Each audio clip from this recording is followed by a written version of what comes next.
Olá, como vão todos? Espero que todos estejam bem, com saúde e em paz. Nós vamos iniciar mais este estudo da doutrina espírita com a prece que Jesus nos ensinou. Pai nosso, que estais nos céus, santificado seja o teu nome. Venha a nós o teu reino, seja feita a tua vontade, assim na terra como nos céus. O pão nosso de cada dia dai-nos hoje. Perdoa, Senhor, as nossas dívidas, na medida em que perdoamos aos nossos devedores. Não nos deixe cair em tentação. Livra-nos do mal, que assim seja. Nós estamos estudando o livro Evolução em Dois Mundos. É um livro de autoria do espírito André Luiz, psicografado pelos médiuns Francisco Cândido Xavier e Valdo Vieira. Nós estamos estudando agora o capítulo 15, que trata de vampirismo espiritual. Dentro desse capítulo, o item que nós vamos estudar é terapêutica do parasitismo da alma. Leitura. Importa, no entanto, observar que todos os sofrimentos e corrigendas a que nos referimos estão conjugados para as consciências encarnadas ou não, dentro da lei de ação e reação, que a cada um confere hoje o equilíbrio ou o desequilíbrio por suas obras de ontem, reconhecendo-se também que, assim como existem medidas terapêuticas contra o parasitismo no mundo orgânico, qualquer criatura encontra na aplicação viva do bem, eficiente remédio contra o parasitismo da alma. Não bastará, porém, a palavra que ajude e a oração que ilumina. O hospedeiro de influências inquietantes que, por suas aflições na existência carnal, pode avaliar da qualidade e extensão das próprias dívidas, precisará no próprio exemplo, no serviço do amor puro aos semelhantes, com educação e sublimação de si mesmo, porque só o exemplo é suficientemente forte para renovar e reajustar. A ação do bem genuíno com a quebra voluntária de nossos sentimentos inferiores produz vigorosos fatores de transformação sobre aqueles que nos observam, notadamente naqueles que se nos agregam à existência, influenciando-nos a atmosfera espiritual, de vez que as nossas demonstrações de fraternidade inspiram nos outros pensamentos edificantes e amigos que, em circuitos sucessivos ou contínuas ondulações de energia renovadora, modificam, nos desafetos mais acirrados, qualquer disposição hostil a nosso respeito.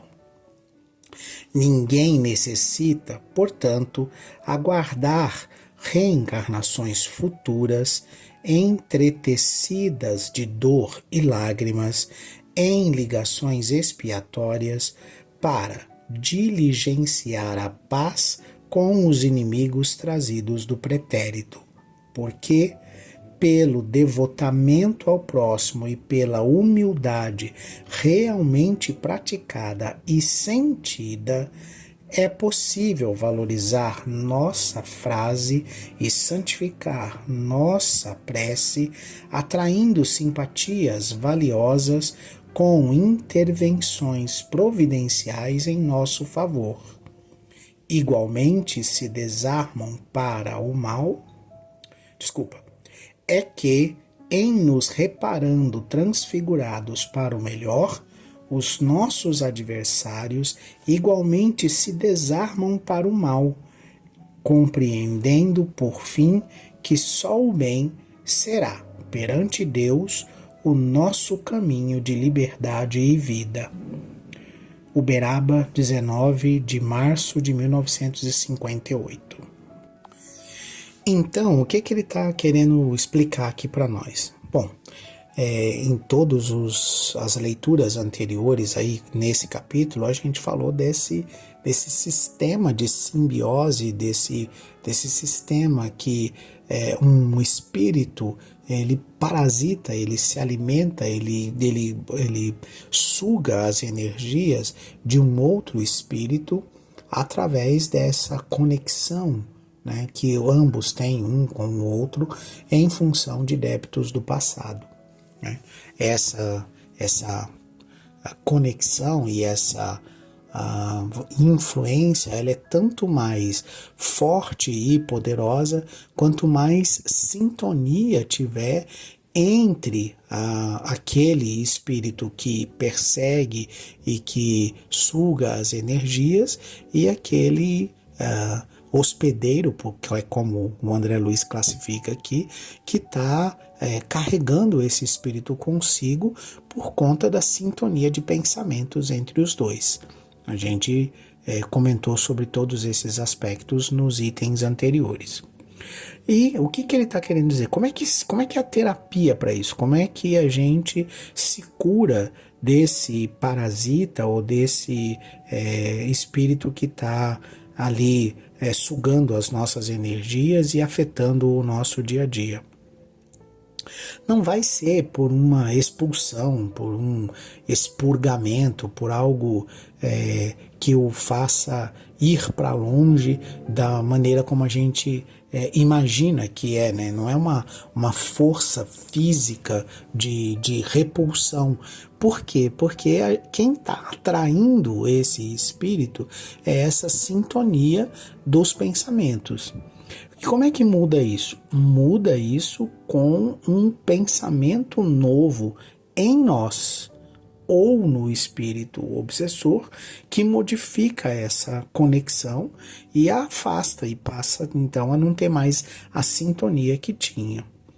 Do ponto de vista nosso, ou seja, o que é que nós podemos fazer para que esse processo termine, ele diz aqui que não basta simplesmente a palavra, né, e a oração iluminando. É preciso, de alguma maneira, que esse hospedeiro, né, que no caso aqui o hospedeiro é o encarnado, aquele que está com o ente, né, com a entidade desencarnada ali, lhe sugando as energias, né?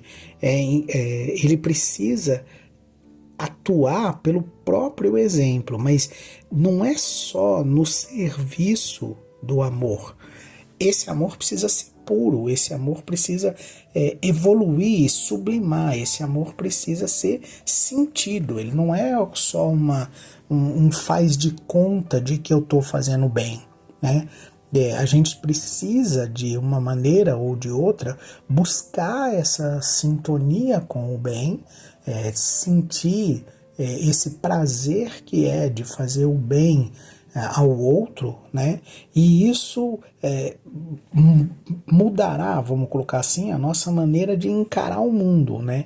Essa ação genuína no bem é que vai quebrar, né, os nossos sentimentos inferiores, porque a gente vai começar a substituir aqueles sentimentos inferiores que a gente buscava antes, né? Então aqueles prazeres e aquelas satisfações do nosso orgulho, da nossa vaidade, do nosso egoísmo, com essa prática do bem genuíno, porque aí a gente vai sentir de verdade a reação das pessoas e a nossa reação íntima. Como é que nós nos sentimos no momento em que praticamos esse bem genuíno que a gente estava buscando, né? Com isso, vamos dizer assim, essa atitude nossa de gentileza, de compreensão, de tolerância, de respeito com relação ao outro, vai gerar no outro esse reflexo. Então a gente vai estar entregando respeito e muitas vezes nós vamos estar recebendo dessas pessoas o respeito. A gente vai estar entregando compreensão e vamos estar recebendo dessas pessoas esse padrão vibratório de retorno da compreensão que entregamos. Isso vai mudando a atmosfera ao nosso redor.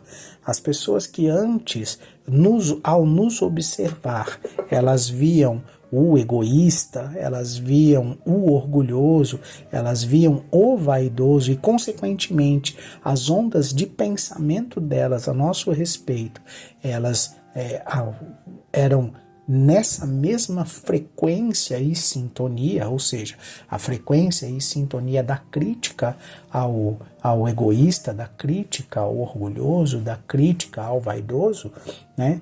Essa encontrava no nosso pensamento, na nossa maneira de ser e de agir,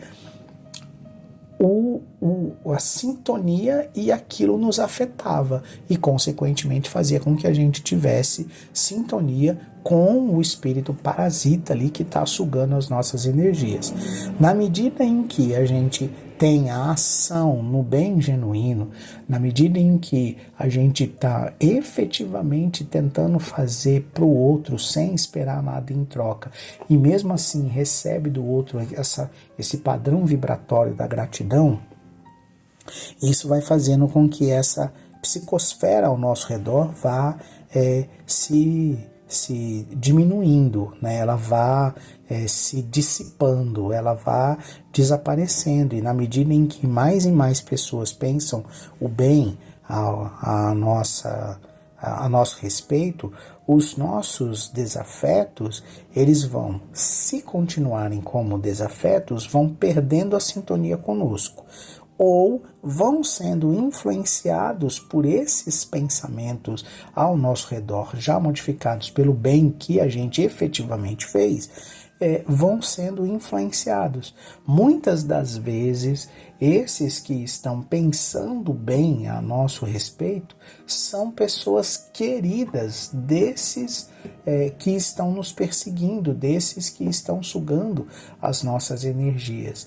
E essa ação de bem genuíno que a gente faça por uma pessoa que a gente nem sabe que tem relação com o nosso perseguidor, e é exatamente por isso que ele é genuíno, vai tocando nesse perseguidor, vai tocando nesse que é o nosso sugador de energias aí, né, que é o parasita espiritual, como o André Luiz está aqui colocando, e vai tocando no coração dele e modificando esse padrão vibratório. E é esse ponto que a gente precisa entender, né? Como essa ação no bem, ela nos liberta.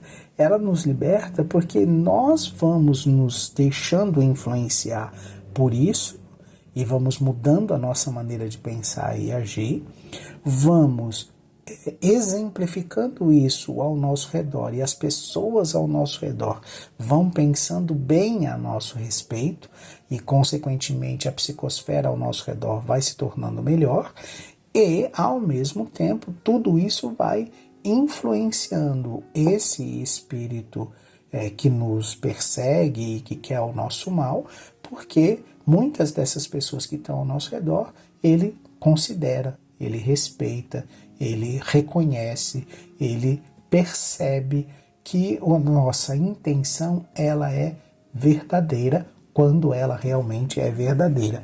É por isso que ele diz que não são só as palavras e as preces, mas aquilo que a gente traz realmente no coração. esse capítulo terminou, né? E nós vamos iniciar agora o capítulo 16 desse livro Evolução em Dois Mundos, que trata dos mecanismos da mente, né? Nós vamos agora iniciar com o primeiro item desse capítulo, que trata de alma e corpo. Leitura. Aclarando os problemas complexos da alienação mental na maioria dos espíritos desencarnados, pelo menos durante algum tempo além da morte, vale comentar, ainda que superficialmente, alguns dos experimentos efetuados pela ciência terrestre nos mecanismos nervosos, para que possamos ajuizar da importância da harmonia entre a mente e o seu veículo fisiopsicossomático, ou seja, o corpo, no plano físico ou extrafísico. Assemelhando-se no conjunto ao musicista e seu instrumento, alma e corpo hão de conjugar-se profundamente um com o outro para a execução do trabalho que a vida lhes reserva. E, sabendo-se que a alma é direção e o corpo obediência, é da lei divina que o homem receba em si mesmo o fruto da plantação que realizou, visto que, nos órgãos de sua manifestação, recolhe as maiores concessões do Criador para que efetive o seu aperfeiçoamento na criação. Assim sendo, do seu próprio comportamento retira, nos vastos setores em que se lhe processa a evolução, o bem ou o mal que, lançando ao caminho, estará impondo a si mesmo. O André Luiz fez aqui um resumo da lei de ação e reação, né? Então, o que ele está querendo dizer?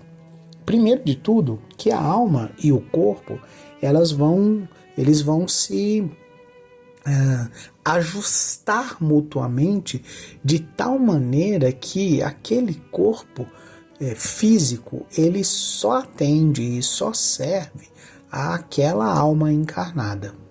Então o espírito, na hora que ele está reencarnando, ele vai se ligando de tal maneira, célula a célula, ao corpo físico que ele está formando, que aquele corpo tem particularidades que são exclusivas daquele espírito especificamente, né? É um ajuste único.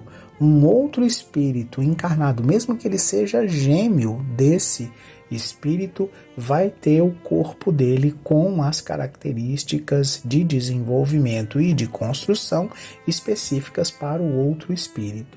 Então, por mais que na aparência os corpos pareçam ser iguais, eles têm particularidades muito bem definidas para cada espírito que está se utilizando daquele corpo, né?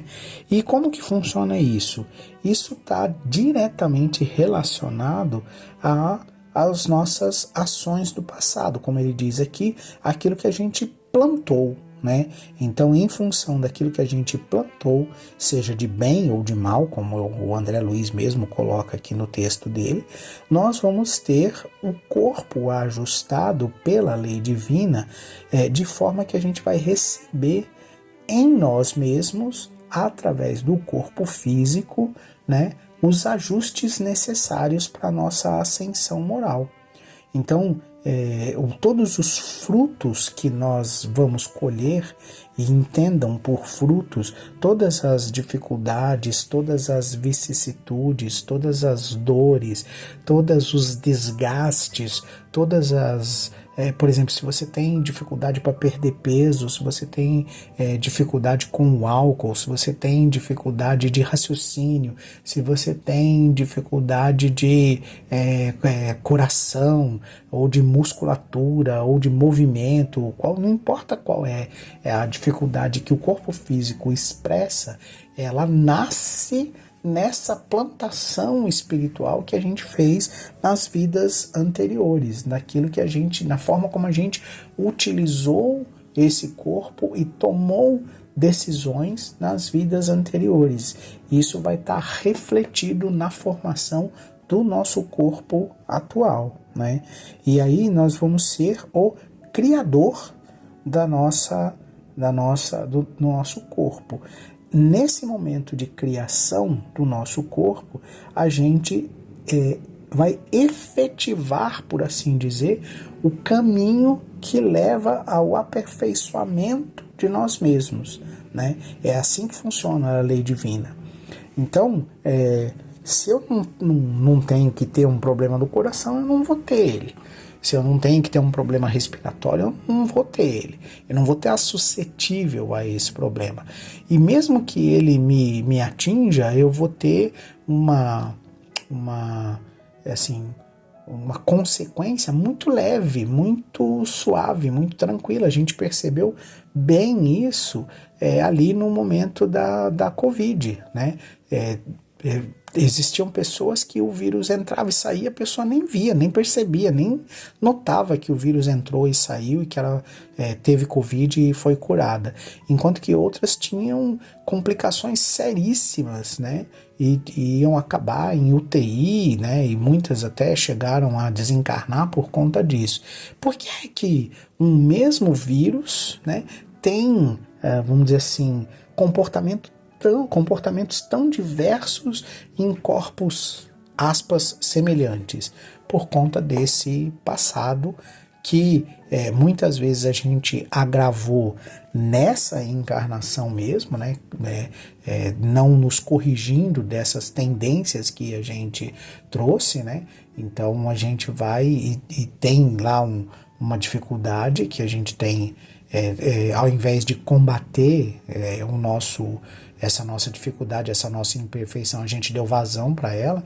Então, algumas pessoas, por exemplo, sei lá, fumaram muito, ou beberam muito, ou comeram muito, ou foram muito sedentárias e assim sucessivamente.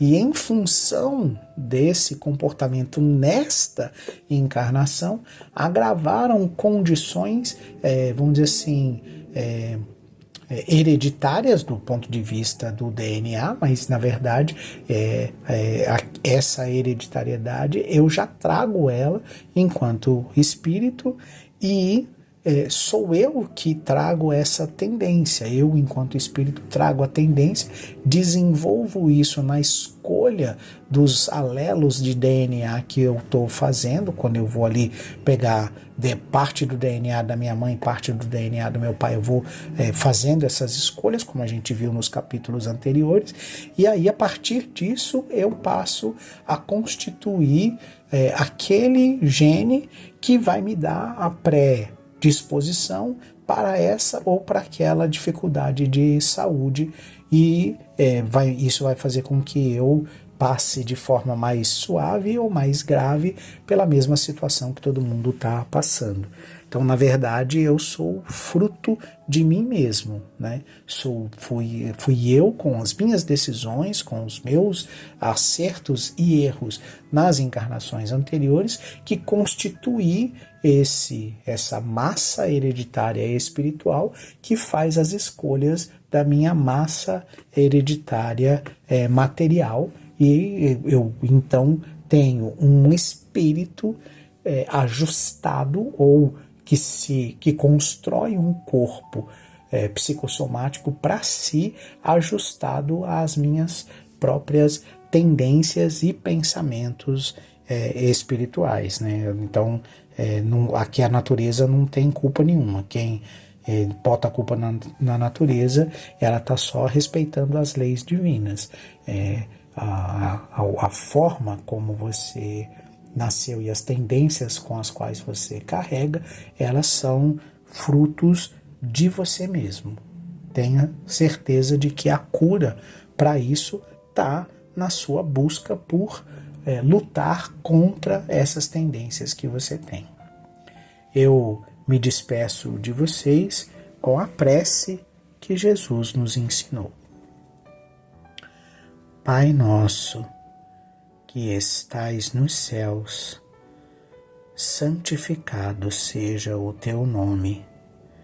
Venha a nós o teu reino, seja feita a tua vontade, na terra como nos céus. O pão nosso de cada dia dai-nos hoje. Perdoa, Senhor, as nossas dívidas, na medida em que perdoamos aos nossos devedores. Não nos deixe cair em tentação. Livra-nos do mal, que assim seja.